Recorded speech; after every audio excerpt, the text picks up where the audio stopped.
آپ بھی مائیگریٹ کرنے کے بارے میں سوچ رہے ہیں؟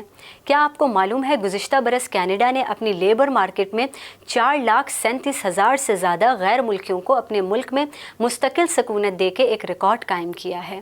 ترک وطن کا ارادہ رکھنے والوں کے لیے اچھی خبر یہ ہے کہ کینیڈا کی لیبر مارکیٹ میں ورکرز کی شدید کمی کو گورنمنٹ امیگریشن کی مدد سے پورا کرنے کا ارادہ رکھتی ہے۔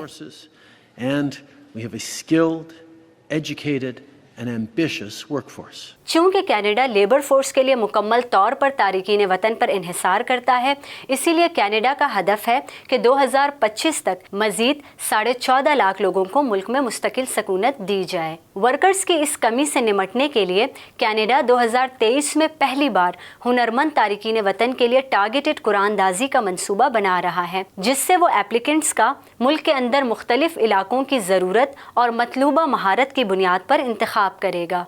کینیڈا میں صرف صحت کے شعبے میں ہی پروفیشنلز کی کمی کا اندازہ اس بات سے لگایا جا سکتا ہے کہ پچھلے سال اکتوبر میں سرکاری اعداد و شمار کے مطابق ملازمت کے 8,71,000 سے زیادہ مواقع موجود تھے، اور یہی وجہ ہے کہ 2023 کے لیے کینیڈا امیگریشن کا عمل تیز کر رہا ہے تاکہ پیشہ ورانہ مہارت رکھنے والے تارکین وطن کو ملک میں لا سکے۔ تاہم دوسری طرف بہت سے تارکین وطن اب بھی اپنی مہارت کے مطابق ملازمتوں کے لیے جدوجہد کر رہے ہیں۔